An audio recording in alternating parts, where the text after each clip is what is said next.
Goeiemôre en weer eens welkom by nog 'n kuiertjie in God se woord. Ja, ons sit nog vanmôre hier binne want die tegnologie laat nie altyd toe dat ons dinge doen op die plekke en die tye waar ons dit wil doen nie.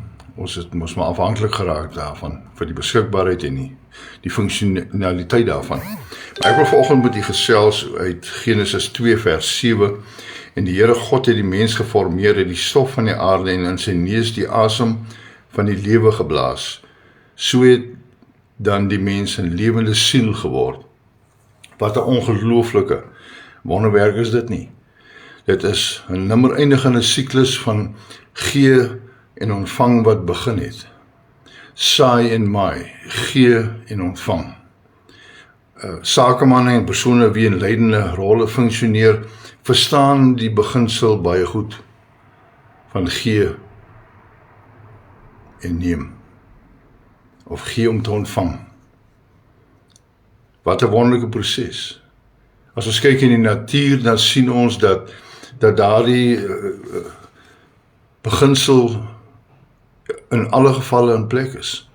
Blomme wat skoonheid gee, wat insekte lok vir bestuiving, wat mense plesier, wat die sade versprei op die manier, die blomme en die vrugtebome en al die plante daar buite dra nie net sade ten einde voor te plant en te vermeerder nie. Hulle doen dit nie vir eie gewin nie, nee. Want in die proses, terwyl hulle besig is om te gee, vir ander se voordeel, het sê dit voeding is, het sê dit is net vir die skoonheid, om mense te vermaak, in die proses ontvang hulle. Die geleentheid om te vermeerder, die geleentheid om te versprei. So die beginsel van gee en ontvang is 'n beginsel wat in die natuur gevestig is, en wat God ook in ons as mense gevestig het, toe daar die eerste asem tegen ons ingeblaas het. Asemhaling is dan daardie goddelike beginsel, wat van die begin af deur God geïnisieer is. Na die sonvloed het God aan Noag 2 beloftes gegee. Die een is die reënboog as teken dat die aarde nie weer deur water sal vergaan nie. En dan is daar in Genesis 8 vers 22 van nou af sal al die dae van die aarde, saaityd en oestyd, koue en hitte, somer en winter, dag en nag nie ophou nie. God het hierdie siklusse geskep om die gee en ontvang in stand te hou. As ek en u weier om die asemteug wat ons inasem, om dit prys te gee, dan weet ons wat die gevolg daarvan is. Ons sal heel waarskynlik sterf, weens 'n gebrek aan suurstof. So jy sien, dit is 'n nimmer eindigende proses. En dit gaan nie oor hoeveel asem ek kan inneem nie. Dit gaan oor om dit effektief prys te gee weer, om weer te ontvang. Hierdie goddelike beginsel staan vandag nog vas. Ons moet vrylik van ons tyd, ons materiële dinge en ons talente aan God se koninkryk gee. En daarmee sê ek nie dat ek afhanklik is van wat ek besit en tot my beskikking het nie, maar my vertroue is in die skepper van al hierdie dinge. Dis wat ek daarmee sê. Stel dit beskikbaar vir God, en kyk hoe vermeerder hy, en kyk hoe ontvang jy. En ek praat nie net in kerkverband nie, want ons is immers die opdrag gegaan en maak disippels. Ons is veronderstel om God se koninkryk te bevorder. En deur te gee is een van die maniere om God se koninkryk te bevorder. En as ek praat van gee, praat ek nie net in terme van materiële nie, ek praat nie net in terme van geld nie, finansiëel nie. Maar daar's liefde, daar's omgee.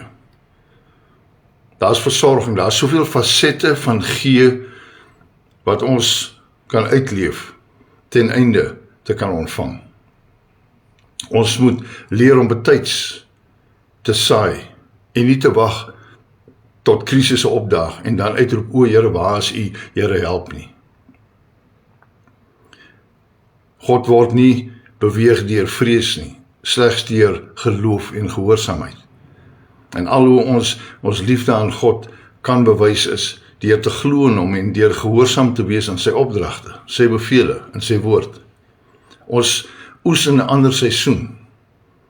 Daarom is dit belangrik dat ons gedurig moet saai. Ons kan nie net saai wanneer daar benoudheid en bekommernisse en angs en vrees in ons lewe is nie, of wanneer ons voorsien dat ons nie genoeg gaan hê nie. Nee, ons moet voortdurend saai sodat ons voortdurend verseker is van 'n gereelde oes. Ons kan nie net seisonaal wanneer die nood of wanneer die behoefte is saai nie. Ons moet voortdurend saai. Ons moet gee om te getuig wie God is. Dan sal God ons seën as gevolg van wie ons is. Met ander woorde, my gesindheid heens gee, heens saai, sal bepaal wie ek is en God sal my daarvolgens seën. Nie omdat ek R5 gee, sal God vir my R50 teruggee nie. Nee, dis nie hoe God se beginsels werk nie. Want die woord sê God het 'n blymoedige gewer lief. Hy sê nie God het 'n persentasie gewer lief nie. God wil ons seën. Hy wag in afwagting om ons te seën. Psalm 23 vers 6 sê, goedheid en guns sal my volg al die dae van my lewe. Maar so dikwels gebeur het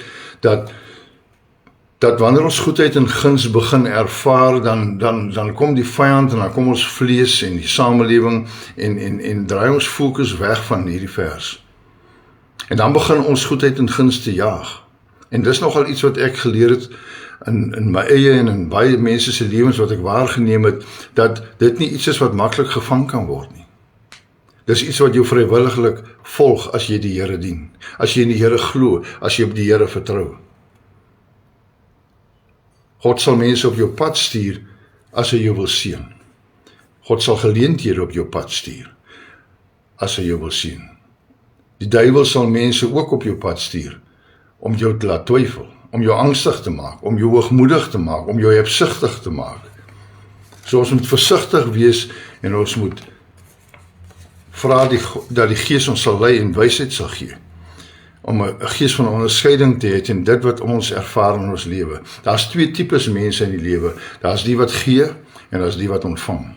'n Gewer is iemand wat voorsien. 'n Ontvanger is iemand wat gebruik. 'n Gewer is voortdurend op soek na sukses en voorspoed vir almal en alles rondom hom, nie net vir homself nie. 'n Ontvanger probeer aanhoudend almal en alles rondom hom afkraak, gebruik en misbruik tot sy eie voordeel. 'n Gewer gee wanneer dit goed gaan en wanneer dit sleg gaan. 'n Ontvanger vat wanneer dit goed gaan omdat dit slegter kan gaan. En wanneer dit sleg gaan, vat hy omdat hy bang is hy sal nooit weer 'n kans kry nie. 'n Gewer, vir hom is dit 'n leefwyse om almal wat hy ontmoet te seën. 'n Ontvanger se leefwyse is om te vat en alles waarmee in aanraking kom te hou vir eie voordeel te bekom. As u die goddelike beginsel van saaityd en oestyd aangryp en begryp, sal saai en maai net so deel word van die lewe soos asemhaling. 'n Spontane gebeurtenis, sonder beplannings en sonder vele raadgewers wat geraadpleeg moet word. Dit sal 'n spontane leefwyse word, 'n beginsel wat op alle vlakke van ons lewens van toepassing is. En weet jy wat? Dit voel so goed om te kan gee, om spontaan te kan gee, nie omdat ek een of ander voordeel daar gaan uitkry nie. Die Bybel sê immers, dis nie 'n kuns om te gee daar waar ek weet ek gaan ontvang nie. Dis 'n kuns om te gee waar ek niks terug verwag nie, want dan sal God my seën. Ek los hier met die vraag vanmôre, is u 'n gewer of is u 'n ontvanger? Wat is u gesindheid? Wat is u ingesteldheid vanmôre? Mag die Here u seën, mag die Here u deurdra. Mag die Here sy aangesig oor u laat skyn.